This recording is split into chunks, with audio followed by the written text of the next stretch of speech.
So ngayong araw na ito, pakikita ko sa inyo itong aking ginawang breeding pen. So actually magsisimula lang tayo ng pagbe-breed.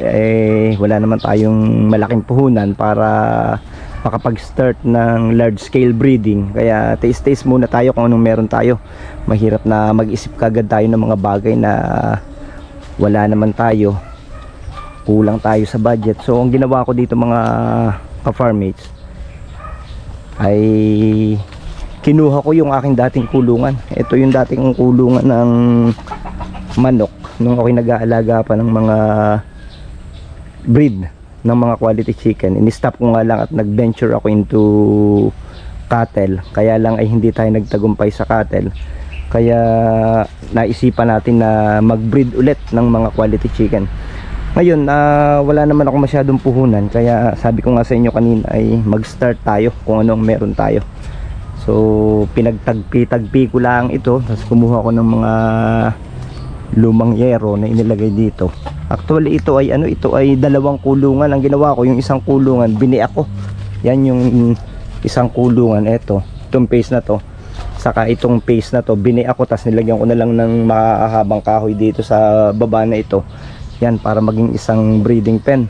Tapos itong mga luma ko na net, kinuha ko dun sa tambakan at ginawa ko.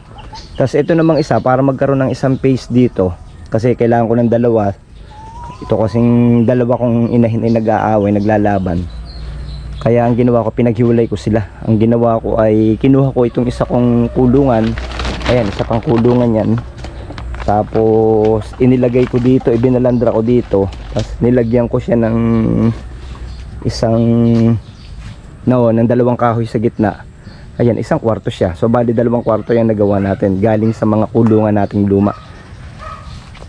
So mapapansin nyo ay talagang puro luma. Kung ano yung ating kung ano yung meron tayo, yun ang ating sisimulan. Ayaw ko kasi na mangarap ka agad, tas later ay wala naman.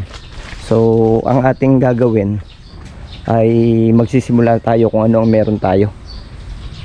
Bale itong ang part na to, ito ay mga luma akong tambil dun sa aking kambing. Kinuha ko din yan at inilagay ko dyan. Ayan, so makikita nyo paikot yan. Yan, sabi nga nung aking misis, para daw bahay sa mga gilid-gilid. Okay lang yan mga farmmates. Ang importante makapag-start tayo ng ating breeding. Kasi pag hindi natin sinimulan, walang mangyayari. Papatuka muna tayo. Gamit natin ay Integra. So sa lahat ng mga nagtatanong nga pala tungkol dun sa aking mga cattle, baka hindi nyo alam ang nangyari, naubos na lahat yung ating mga baka, kaya magbe-venture tayo into other one. So ito yung mga gamit natin. Kaya yan, magtataka kayo mga farmmates, bakit ito may ganyang kulungan? Kasi nga ito, iniharap ko lang itong paste na to para magkaroon ng isang kwarto pa dito. Yan yung ating mga breed na quality materials. So ito ay straight sweater to. Tapos itong isa ay pure golden boy sweater. Ayan.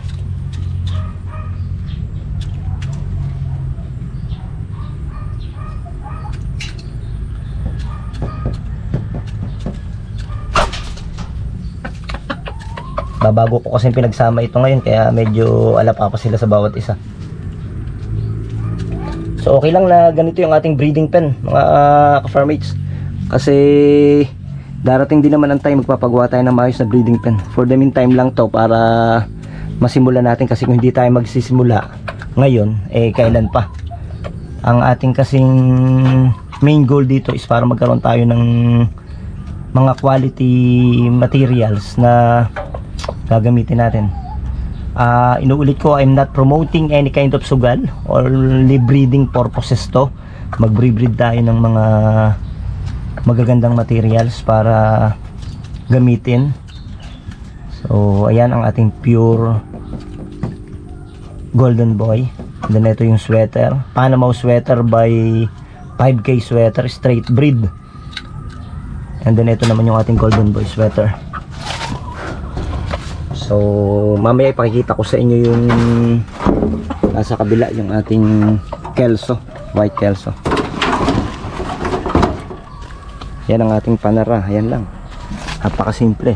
Ito lang, sasara lang natin ganito. Dito sa kabila, itong ating white kelso. Ayan ang ating pinto, kitang kita nyo naman, no? Talagang yari lahat ito sa mga materials na, no? Ayan ang ating white kelso. I-breed din natin itong ating white kelso dito.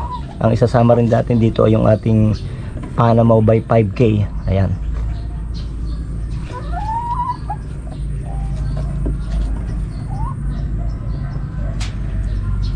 So hindi na rin muna ako bibili muna ng ng mga mamahaling materials. Magsisimula muna tayo dito sa ating mga quality materials na ito, sapagkat ito naman ay mga magagandang bloodlines na kinuha rin sa mga breeder. Ang akin lang point dito mga ka-farmmates ay mag-start tayo kung anong meron tayo. Hindi yung mag-start na agad tayo sa mga mamahaling materials, sa mga mamahaling mga cages, sa mga mamahaling breeding pen, and then later isusuko tayo. So useless din.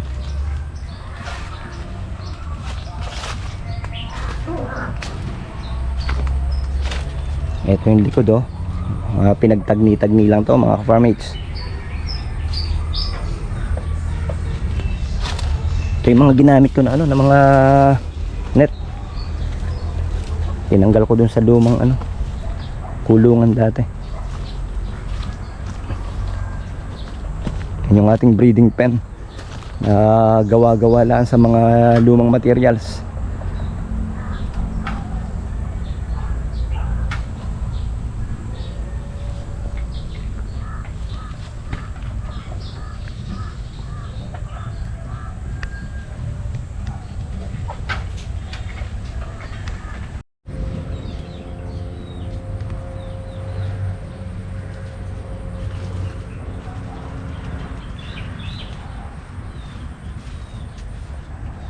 Napakagaganda nito mga materials na to, kasi kinuha natin ito sa mga farm. Ayan, isang golden boy pure and isang sweater. Tapos dito sa kabila, ito yung ating kelso.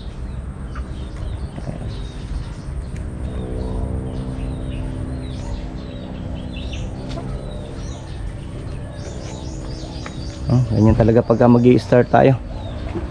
Kailangan tiis-tiis lang tayo kung ano yung meron tayo. Yun ang ating pagtitiisan. Ayan yung ating breeding pen ulit. Pero ikikita ko sa inyo.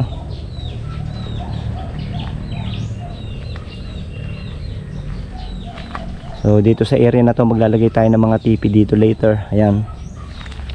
Ito yung lalagyan natin ng mga tipi. Ito ay nasa 500 square meter, and kung talagang magiging maayos ang ating breeding, lilipat tayo dun sa kabila, yung pinaglagyan natin ng mga baka. Kung natatandaan nyo, na re-recall nyo yung aking mga inalagaang baka. Pero dito muna tayo magsisimula ng ating breeding sa ating likod bahay. Ito kasi yung likod bahay namin, so dito muna tayo mag-i-start ng ating breeding. Tas tayo ay mag-e-expand later dun sa ating ginawang bakahan dati. Kaya sana ay subaybayan nyo itong aking venture na gagawin tungkol dito sa breeding. So ipakikita ko dito yung pagsisimula ng pagbre-breed gamit lamang ang konting pondo. Kasi usually ang ipinakikita ng mga vlogger ay yung malalaki kaagad ang kanilang ginagamit na fund sa breeding, and sila ay malimit, ay large scale. So ipakikita ko dito sa aking vlog kung paano unlad ang isang small breeder na nagmula lamang sa ganitong uri ng breeding. So sana isamahan nyo ako sa venture kong ito. Lagi kong ipakikita ang aking mga alaga at yung magiging mga anak nitong aking sinimulang trio.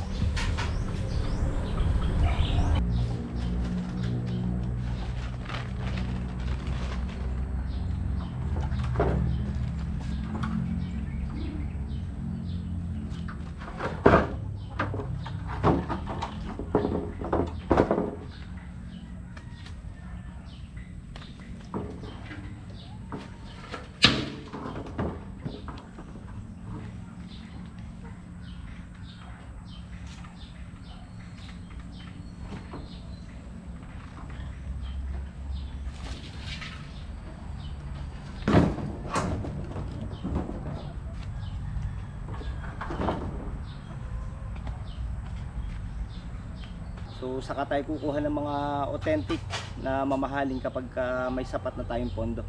So sa nakikita nyo nga, itong atin munang breeding pen dito ay talagang gawa-gawa lang natin para magkaroon tayo ng simula.